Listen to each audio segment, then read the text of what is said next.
Assalamualaikum warahmatullahi wabarakatuh. Anak-anakku sekalian, selamat pagi, selamat berjumpa lagi ya bersama Bapak. Pada pagi ini Bapak akan membawakan pembelajaran kelas 5 tema 2, udara bersih bagi kesehatan, subtema 2, pentingnya udara bersih bagi pernapasan dalam pembelajaran yang keempat. Namun anak-anakku sekalian, sebelum kita melanjutkan pembelajaran ini, marilah kita untuk berdoa terlebih dahulu. Berdoa mulai. Berdoa selesai.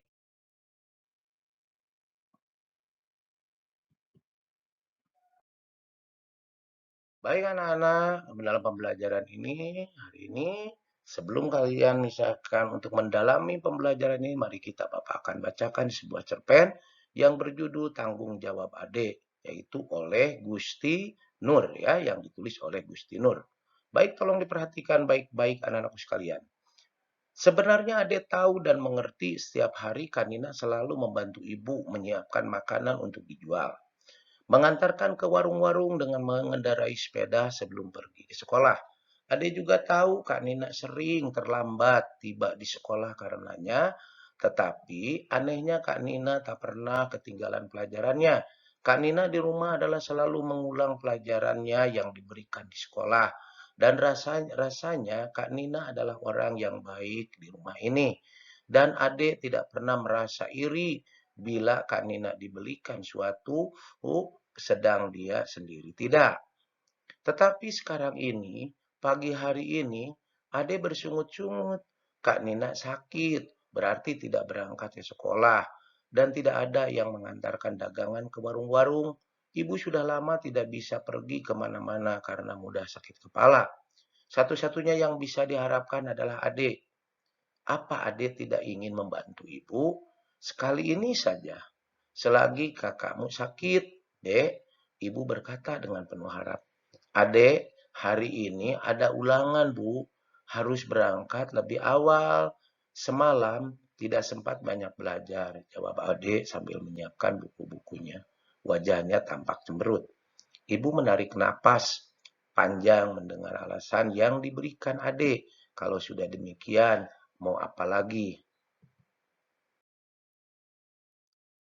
Biarkan saya sendiri saja, Bu. Rasanya kepala saya sudah tidak mening lagi, seru Kak Nina dari dalam kamar. Mendengar suara Kak Nina, ibu lalu meninggalkan adik yang masih berwajah cemberut. Betul kalau sudah sehat, Nina. Ibu khawatir nanti malah tambah sakitmu, kata ibu. Kak Nina bangkit perlahan dari tempat tidurnya, lalu pergi ke kamar mandi. Ibu hanya mengawasi dan dari belakang sambil menggendong adiknya yang masih bayi. Kenapa tidak kau bilang dari tadi kalau badanmu tidak sehat, Nin? Kalau saya bilang, selagi bapak belum berangkat, pasti bapakmu yang mengantarkan kue-kue dagangan kita ini, bisik ibu. Baru terasa setelah saya mandi tadi, Bu. Mulanya tak terasa apa-apa. Mungkin sebentar juga sembuh, Bu, jawab Nina sambil terus berpakaian. Ade berangkat tergesa-gesa. Ada ulangan, begitu alasan yang disampaikannya untuk menolak tugas yang biasa dilakukan Kak Nina.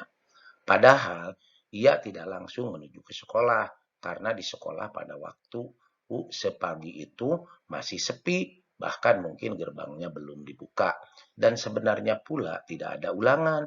Ade sengaja menolak tugas itu karena malu. Ia tidak mau teman-temannya melihatnya naik sepeda sambil membawa keranjang kue-kue. Ia tidak mau dikata-katai teman-temannya seperti yang dialami Alip yang mengantarkan koran tiap pagi itu. Hari masih pagi benar. Ade tidak tahu akan kemana tujuannya pada pagi itu. Apakah akan hampir ke rumah Tina atau Ninuk? Ah, lebih baik ke rumah Yofi saja. Biasanya anak itu sudah siap pagi-pagi sekali.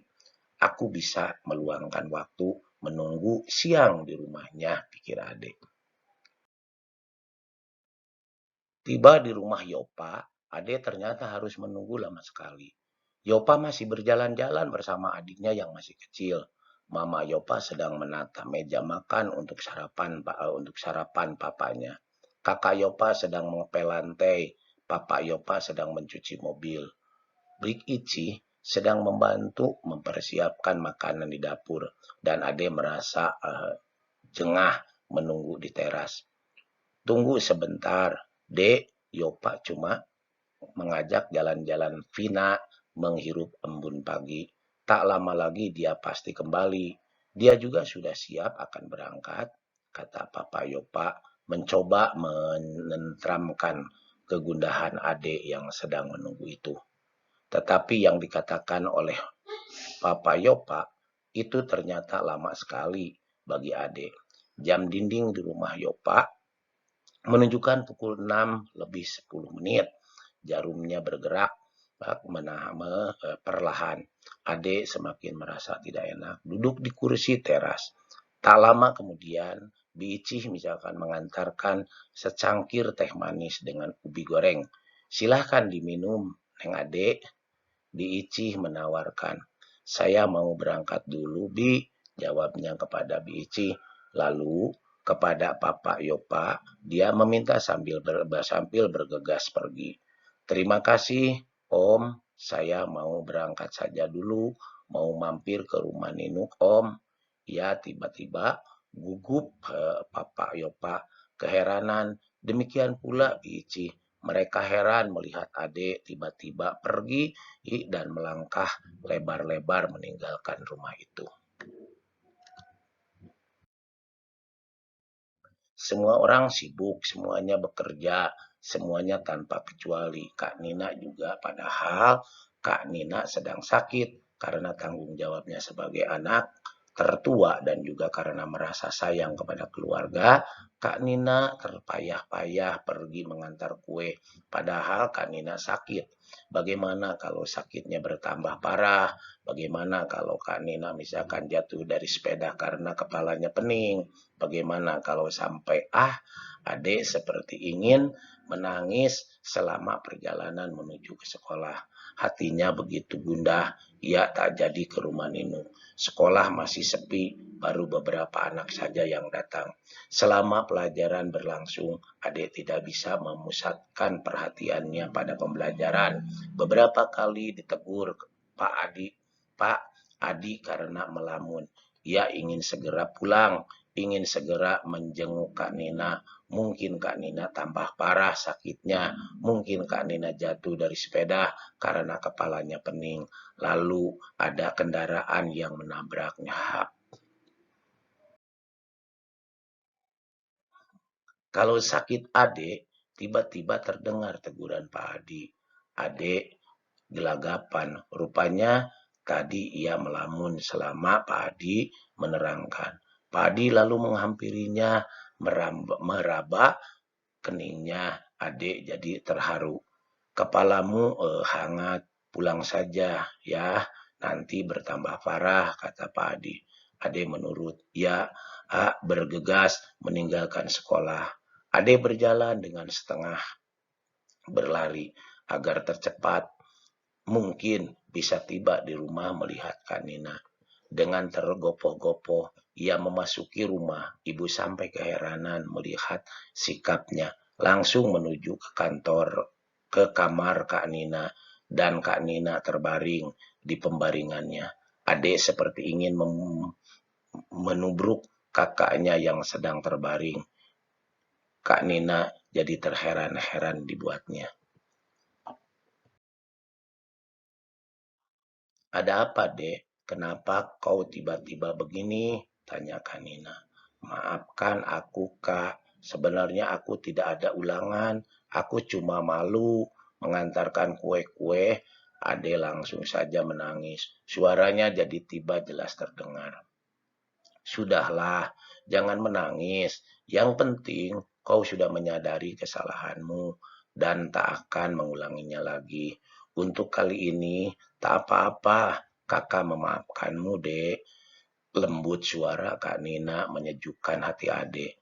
Mengobati rasa sesalnya agar tidak berkepanjangan. Dan keesok harinya, Kak Nina masih sakit. Ade benar-benar melaksanakan apa yang dijanjikan kepada kakaknya Tanpa ragu lagi, Ade menjinjing keranjang kue-kue dengan sepeda. Dengan sepeda, dia berkeliling mengantar kue-kue ke warung-warung. Tak ada yang mengejek, tak ada yang menggoda, tak ada yang merasa malu. Yang ada adalah rasa tanggung jawab yang besar. Nah, baiklah sekarang kalian adalah untuk mengerjakan tugas ya. Jadi setelah dibaca tadi cerpennya yaitu tanggung jawab adik, jawablah pertanyaan-pertanyaan berikut ya. Nah, itulah yang pada hari ini Bapak bisa sampaikan ya. Mudah-mudahan bermanfaat dan kalian tetap semangat. Itulah anak-anak sekalian, sekian dan terima kasih atas perhatiannya. Wabillahi taufiq wal hidayah.